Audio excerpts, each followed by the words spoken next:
प्रत्येक पुरुषाच्या मागे एका स्त्रीचा हात असतो. तसंच बाबासाहेबांच्या मागे त्यांच्या प्रिय रमाईचा हात होता. रमाबाई यांचा जन्म 7 फेब्रुवारी रोजी रत्नागिरी जिल्ह्यातील एका छोट्याशा गावात झाला होता. अगदी लहान वयातच रमाबाईंच्या आई वडिलांचं निधन झालं होतं. पूर्वी लहान वयात लग्न होत असल्यामुळे लहान वयातच रमाबाई आणि बाबासाहेबांचं लग्न झालं तेव्हा बाबासाहेब 9व्या वर्गात शिकत होते. रमाबाईंनी शिकावं ही बाबासाहेबांची इच्छा होती. मात्र रमाबाईंना या वयात पाठी घेऊन शिकायचं कसं हा प्रश्न सतावत होता. तेव्हा स्वतः बाबासाहेबांनी रमाईंना शिकवलं. पुढे हेच शिक्षण बाबासाहेब परदेशात असताना केलेल्या पत्रव्यवहारात त्यांना उपयोगी पडलं.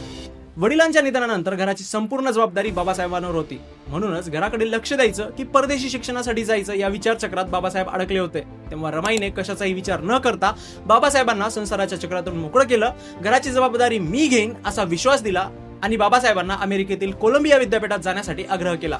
बाबासाहेबांच्या योगदानात रमाईचा वाटा किती मोलाचा होता हे बाबासाहेबांनी रमाईला लिहिलेल्या या ओळीवरून समजतं. रमा माझ्या आयुष्यात आली नसती तर काय झालं असतं.